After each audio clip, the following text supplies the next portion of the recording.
¿Qué tal? ¿Cómo están amigos y amigas de esta comunidad? Como siempre un gusto, como siempre un placer que nos acompañen. Vamos a hablar de desapariciones, los tipos de desapariciones, este lamentable fenómeno criminal que se ha venido presentando en México desde hace ya muchos, pero muchos años por diferentes razones, desde diferentes aristas y también en el marco de esta detención de este personaje apodado el Lastra, un hombre quien tiene una ficha de búsqueda y es uno de los reclutadores del Cártel de Jalisco. Todo un fenómeno alrededor precisamente de ello. Y vamos a platicar con el periodista Jonathan Pérez, a quien saludo, por supuesto, con mucho gusto. Jonathan, ¿cómo estás? Muy buenas tardes, buenas noches, buenos días. Mi querido Jesús, siempre es un honor, de verdad te lo digo, y un gusto verte y estar en este valioso espacio que tienes y que has construido y que está pues con todo, ¿no? Estoy viendo las cifras y es impresionante el crecimiento y mi admiración y respeto siempre para ti, Jesús. No, hombre, los honrados somos nosotros de poder platicar contigo, mi querido Jonathan, de abrirte el espacio, por supuesto, de que colabores por acá con nosotros con estas interesantes charlas. Y pues yo te preguntaría así de entrada, a ver, toda esta semana hemos estado hablando de la desaparición.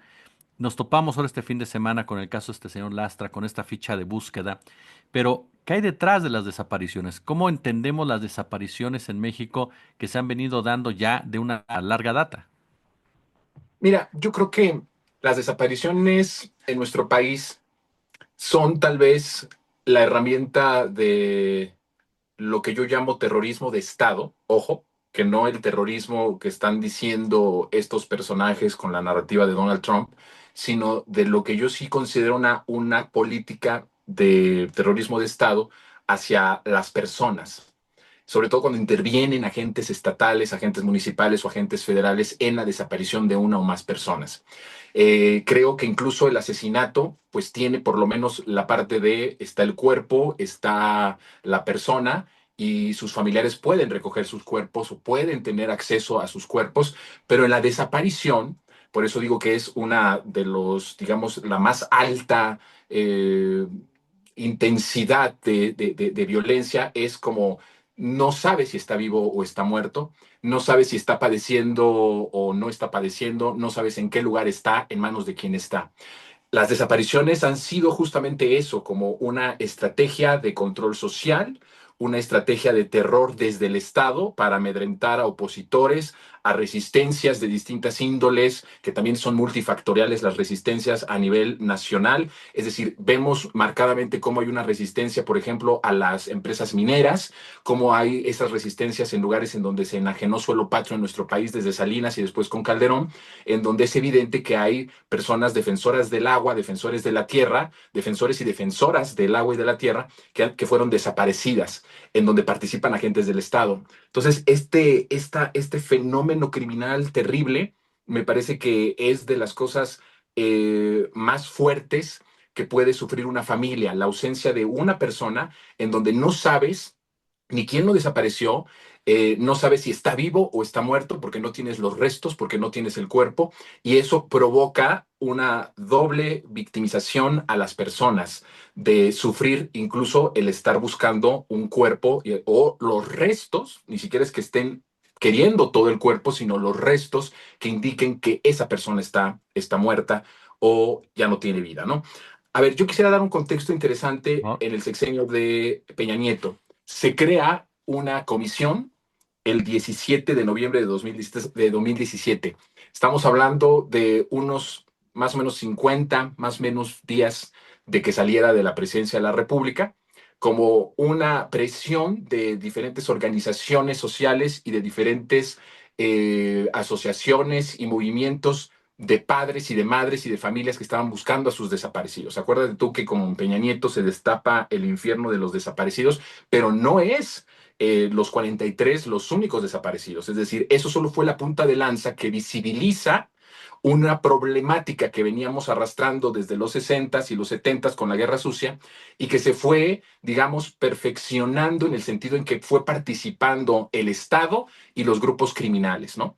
Entonces, cuando pasa Ayotzinapa, nosotros cubrimos, por supuesto, el acontecimiento, y cuando llegamos a Iguala, nos dimos cuenta de que había otras personas que estaban buscando a sus desaparecidos.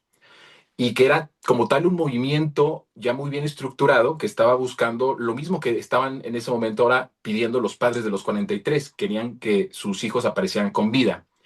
Y empezamos nosotros a visibilizar una problemática que iba más allá de los 43. Obviamente sin dejar el caso de los 43 ir abarcando no solo ahí, sino en otros países, en otros estados de la República, quiénes eran las personas que estaban siendo desaparecidas. Y nos encontramos con un infierno que durante una década estuvimos documentando en Revolución 3.0 con documentos, con videos, con testimonios, con testigos oculares y también con fotografías para poder indicar cuando había una desaparición forzada, una tortura por parte del Estado o alguna intervención, incluso violaciones sexuales por parte de agentes del Estado a mujeres, ¿no? Entonces nos fuimos dando cuenta que el terror y el infierno era más allá de los 43 y empezamos a investigar cuál era justamente esa dinámica y ese terror que estaban viviendo las familias.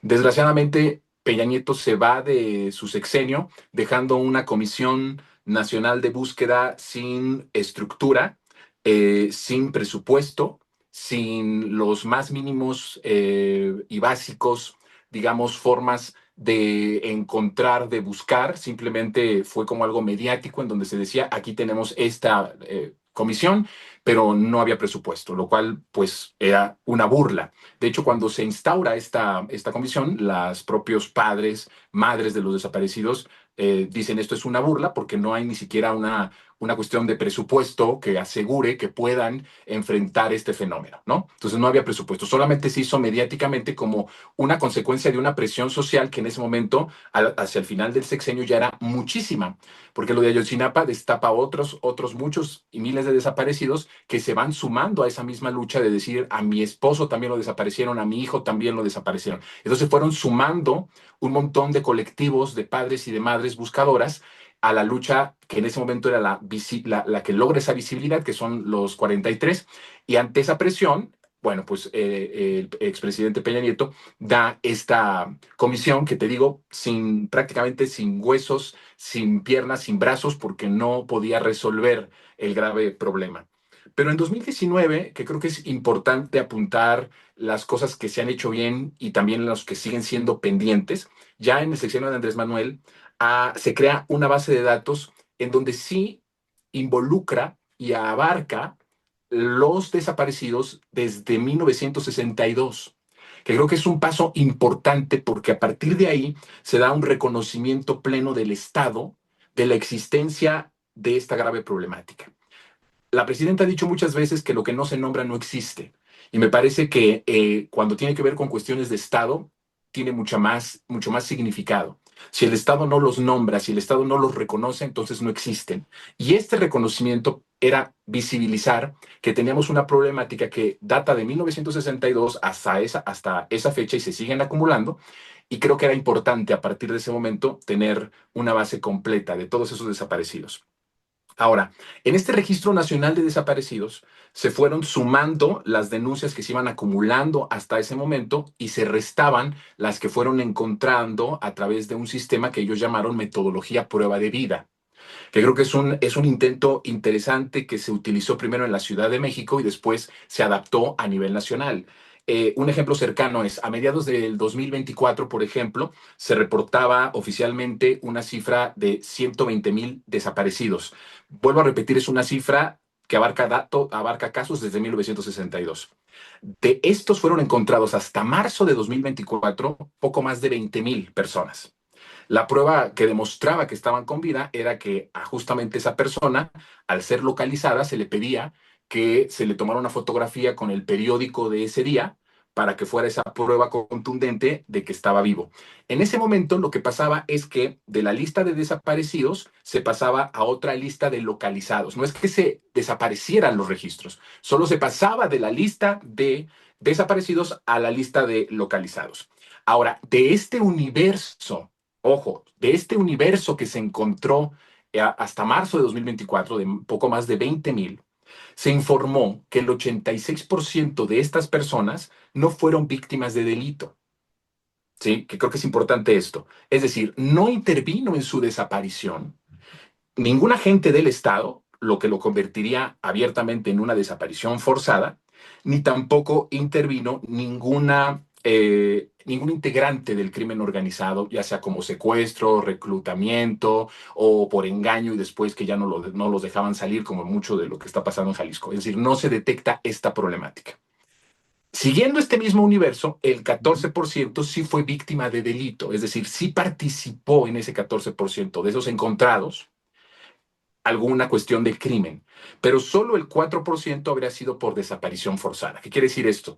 Sí, lo secuestraron, los desaparecieron, lo levantaron y después ya no se supo su paradero, pero solo de ese 14, en el 4 tuvo una intervención del Estado. ¿Qué quiere decir esto? Que creo que es importante porque hay muchos periodistas que a la ligera utilizan el término desaparición forzada sin dimensionar lo que esto significa.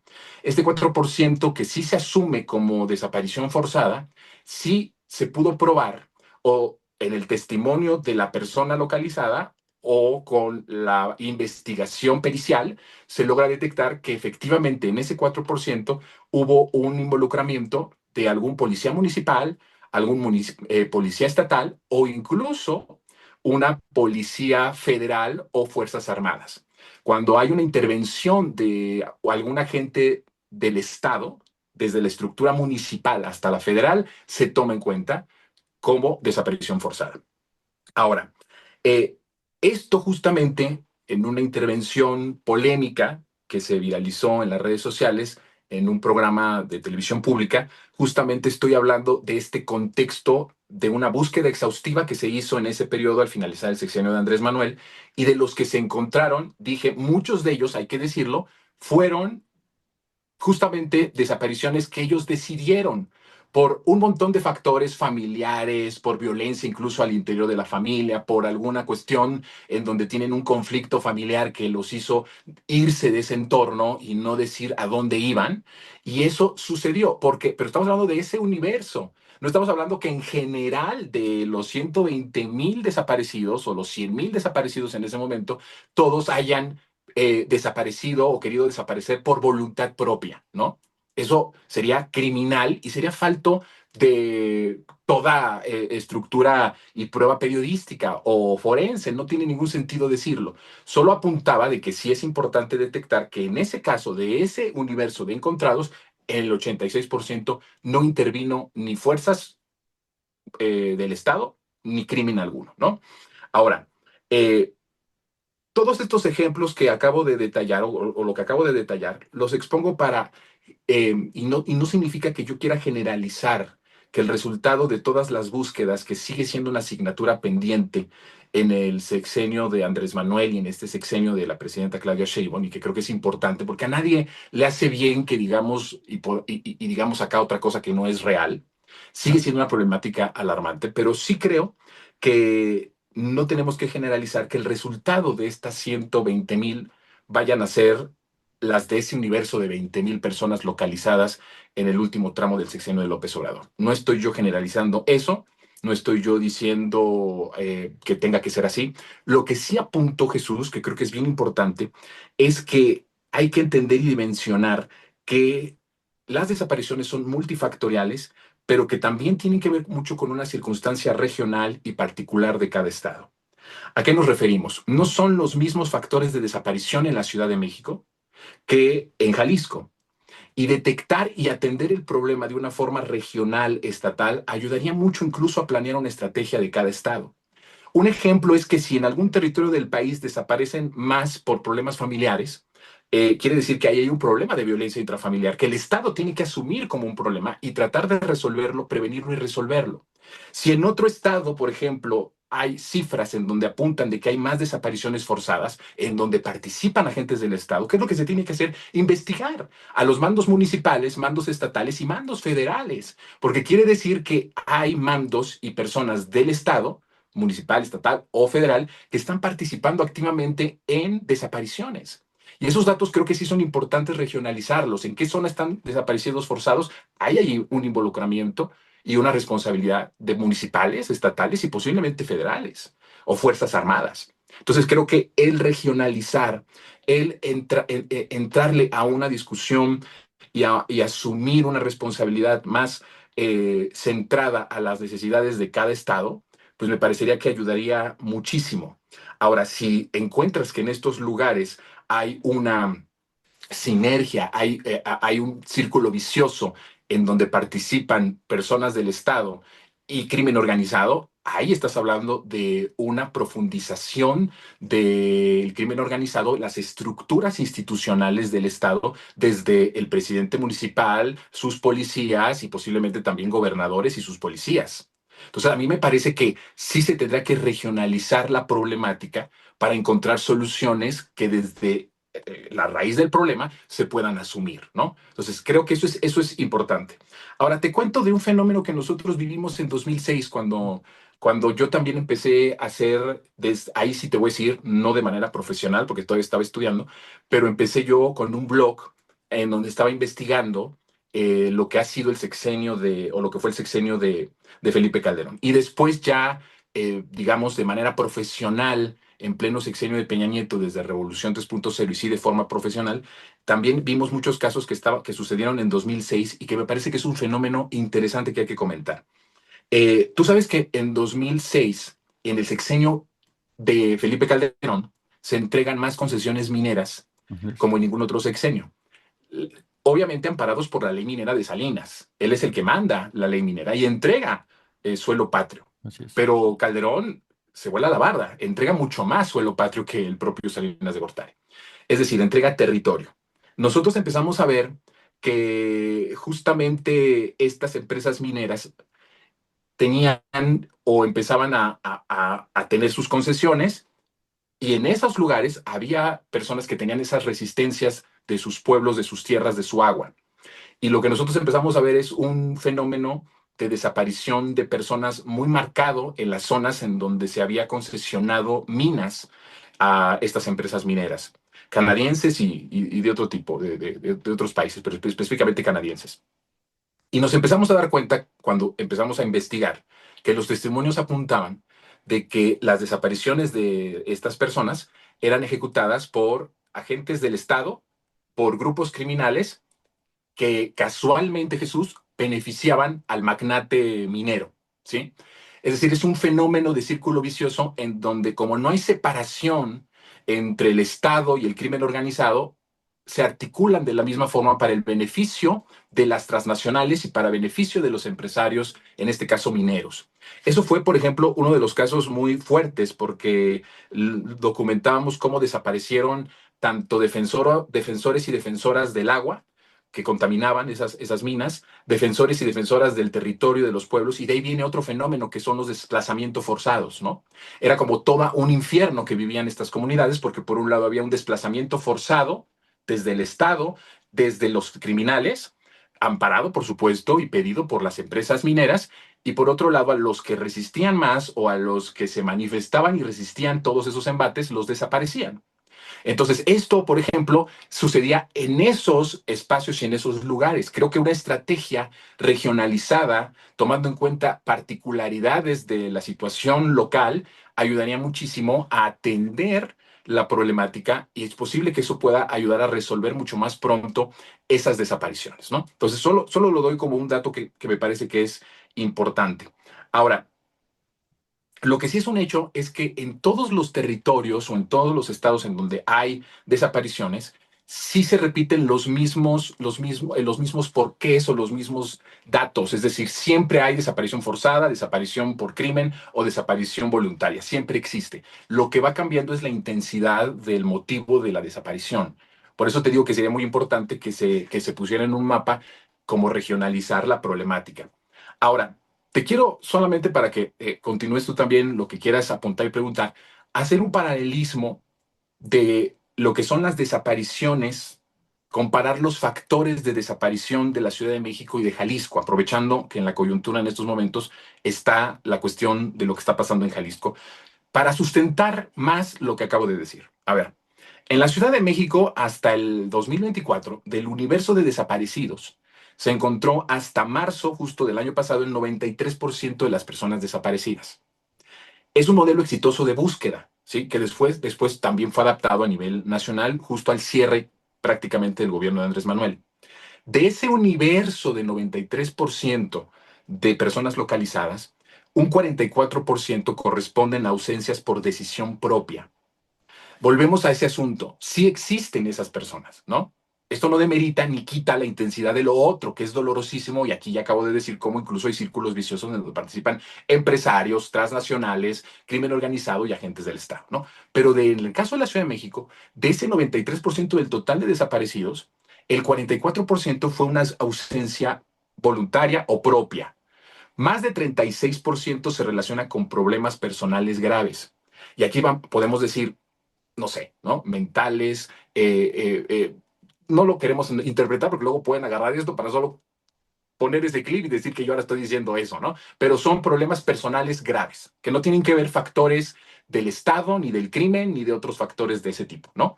Un 7% de los casos son resultado de condiciones de salud mental, que también existe esa posibilidad en la Ciudad de México.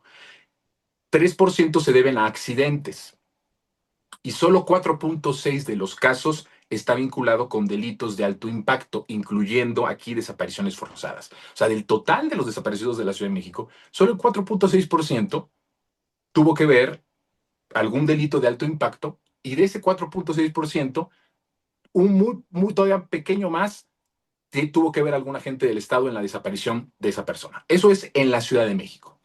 Ahora, en Jalisco es una cosa muy distinta.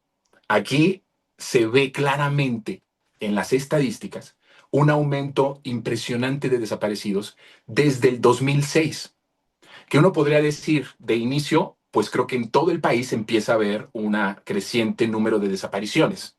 En el caso de Jalisco, está muy marcado desde el 2006 como a través de esta guerra que yo llamo, Jesús, guerra de exterminio. Yo no lo llamo guerra contra el narco. Yo la llamo como guerra de exterminio que se ejecutó desde el Estado, ¿no? Entonces vemos, sí, una cantidad importante en Jalisco desde la guerra de exterminio de Calderón, y se va acumulando, Jesús. Es tan grave la problemática que empieza a generarse desde esa fecha en Jalisco, que vivía además como una especie de Pax Narca, ¿no? Y que se fue potencializando. Ahorita te voy a decir las fechas exactas para que vayamos viendo este aumento. Pero a partir del 2006 empezó a ver todo esto y que se encontró una problemática de indolencia y complicidad. Pero la indolencia, Jesús, es como una consecuencia de la complicidad que empezaba a haber de las autoridades. Estamos hablando que es hasta el 2018, fíjate, una década después del nacimiento informal del cártel Jalisco Nueva Generación. Acuérdate que el cártel Jalisco Nueva Generación trabajaba para el cártel de Sinaloa, eran los matacetas, así nace el cártel Jalisco Nueva Generación. Eran aliados del cártel Jalisco Nueva Generación. No vamos a hablar de ese tema porque no es el punto, solamente como de contexto creo que es importante. Y entonces, no es hasta el 2018, una década después, que el cártel Jalisco ya estaba muy bien posicionado. Acuérdate que nace con gobierno panista, Emilio González, que poco se habla de este personaje, como gobernador de Jalisco, presidente Calderón, los dos panistas. Pero se fortalece con Aristóteles Sandoval y Peña Nieto presidente y Aristóteles Sandoval como gobernador de Jalisco, ambos priistas. Bueno, a Aristóteles lo matan en 2020, lo asesinan prácticamente saliendo de ser gobernador del estado. Bueno, pues no es hasta una década después que en 2018 empieza a ver, y cuando además ya se había extendido el cártel en varios países del mundo y también en nuestro país, y empieza a visibilizarse lo sobrepasado de las capacidades institucionales de Jalisco. No sé si te acuerdas de cuando se hablaba de la crisis forense, por ejemplo, ¿no? Sí, claro. Que fue como ya explota todo en Jalisco, explota toda una cuestión sostenida de crecimiento de desaparecidos y de cuerpos, que entonces hay una crisis institucional muy grande, una problemática muy grande, que esto genera una violación, Jesús, sistemática de derechos humanos, tanto a las personas desaparecidas como a sus familiares. Que no hay que decir, no hay que dejar de decir y de mencionar esto, que es muy importante. Ahora, esto trae, ¿y qué quiere decir esto? Es una deficiencia brutal en los procesos que se realizaban para, por ejemplo, la identificación de cuerpos. Se creó algo que se llamó el Instituto Jalisciense de Ciencias Forenses. Se creó, pero se abandonó en el presupuesto durante estos sexenios. No ha habido presupuesto, por ejemplo, para identificar a las personas, a los cuerpos o a los restos humanos. Y otra de las cosas es que, por ejemplo, entre el Sí. 2010 Y el 2014, el cártel Jalisco Nueva Generación empieza una expansión territorial impresionante en Veracruz, Colima, Michoacán, Nayarit, Guerrero, Morelos. Pero tú sabes que para conseguir esta expansión son tres factores los que necesita el crimen organizado. Una de ellas es dinero, la otra es armas y el otro es personal. ¿Sí? Eh, Fíjate que en estos casos, por ejemplo, cuando ya operaban 16, en 2016 ya operaba pues prácticamente en 16 o en más de 16 entidades del país el cártel Jalisco Nueva Generación, incluida la Ciudad de México de Mancera, ¿eh? Hay que apuntar esa situación. Ahora, ¿quién les daba el dinero al cártel? Bueno, la familia Valencia le daba el dinero. Antonio Ceguera Cervantes les daba las armas que traficaban desde Estados Unidos, pero las personas pues que participaban en el reclutamiento desde esa fecha, como se expandieron a tantas partes del país, fueron poniendo reclutadores estatales para poder tener en cada uno de esos estados pues un semillero de personas que fueran adelante en la guerra, ¿no? Tanto que se libraba con las Fuerzas Armadas o con las bandas contrarias. Entonces, esto del reclutamiento ya data de bastante tiempo atrás, en donde incluso pues se fue regionalizando. Es como, bueno, pues en Veracruz, a ver, tienes a un operador de reclutamiento, el que te facilita el que tengas una base social, el que tengas comandos armados, y entonces así fueron haciendo, es como un gran reclutamiento de personas en todo el país en donde se habían expandido este cártel y en donde pues da y finaliza ya como un esplendor terrorífico de lo que está sucediendo en Jalisco, pues fue con Enrique Alfaro, ¿no? Ahí estamos hablando de que de los 5,623 desaparecidos que se toman como desde el origen del cártel Jalisco Nueva Generación a cuando él salió, se dejan 13,471, ¿no? Es decir, ya en ese momento ahí la política de desaparición en Jalisco fue tremenda, los testimonios a los que hemos tenido acceso es donde incluso se vuelve a repetir el patrón en donde participaban agentes municipales. Hay carpetas de investigación que hacen no pocos señalamientos abiertos y directos de Enrique Alfaro con el cártel Jalisco Nueva Generación. No son pocos a los que se ha tenido acceso a estas carpetas de investigación. Entonces, bueno, ahí ya vemos todo un desastre, ¿no? De lo que estamos viviendo en estos momentos coyunturalmente con este predio. Creo que me parece que es importante que sí se haga, se empiece a abarcar como región cuál es el asunto de la problemática. Yo sí creo que si en un estado hay un número fuerte de desaparición forzada, ahí hay un nexo evidente entre mandos del Estado y crimen organizado. Y creo que ahí tendría que haberse y hacerse una investigación que abarque todas las estructuras. Digo, si de verdad hay una voluntad de terminar con la desaparición y específicamente con la desaparición forzada, me parece que sí se tiene que hacer todos los esfuerzos para terminar con la impunidad de muchos gobiernos municipales, estatales y a lo mejor también con alguna complicidad de algunos de la parte federal, estoy hablando de incluso mandos, incluso federales o mandos de la Marina o del Ejército, en donde es posible que también estén ciertamente involucrados. Entonces creo que si hay una voluntad por hacerle, que creo en lo particular, y ese es muy mi particular punto de vista, si existe esa voluntad, creo que en mayor número de desaparición forzada, y están las gráficas, ahí es donde tienes que empezar pues una purificación de toda la vida institucional, empezando de la investigación de los presidentes municipales en donde acontecen las desapariciones, porque es imposible que un presidente municipal no conozca o no tenga acceso a información de lo que está sucediendo en su territorio, y de ahí que te vayas para arriba, o sea, del presidente municipal para arriba, ¿no? Eso creo que sería y ayudaría muchísimo y daría como mucha más facilidad de entender la problemática de una forma más abierta y digo, mucho más especializada de lo que está sucediendo en el país, ¿no? Mi querido Jonathan, de verdad que yo como siempre te agradezco estos minutos, te agradezco esta charla, que nos permitas aprender de ti y por supuesto siempre es un placer platicar contigo. No, hombre, Jesús, yo te debo de agradecer enormemente la posibilidad de estar en este tu espacio. Ha sido un fin de semana complicado de muchísimos lados, sobre todo en redes sociales. Fíjate que no entro yo mucho a Twitter, no tengo mucha actividad en X, de hecho no lo ocupo mucho y he estado recibiendo notificaciones, ¿no? Muy fuertes, amenazas de muerte, deseos de que me desaparezcan a mí y a mi familia, que fíjate, lo hicieron cuando denunciamos las desapariciones forzadas, a nosotros nos amenazaron. Yo lo he contado pocas veces. En una ocasión que habíamos dado documentamos cómo la Marina en tiempos de Peña Nieto había intervenido en una desaparición de jóvenes. Ujú. A los días de sacar esa investigación, afuera de tu casa, una camioneta blanca se estacionó cuando estaba metiendo yo el carro y disparó dos veces afuera del portón de mi domicilio, con correos amenazantes y en las redes también. Ahora estamos sufriendo esto por un video que se sacó de contexto, que pusieron solamente esta parte donde explicaba una particularidad de ciertos resultados de búsqueda del año pasado y ha sido terrible todos estos días. Pero yo te agradezco mucho el que, como siempre, seas un periodista tan profesional y me hayas brindado este espacio para hablar de esta problemática y para hablar de este tema que es muy doloroso para muchas personas en el país, que lo que están exigiendo es que aparezcan sus seres queridos, ¿no? Mi querido Jonathan, un fuerte abrazo y estamos en contacto. Muchas gracias por todo. Te abrazo, Jesús.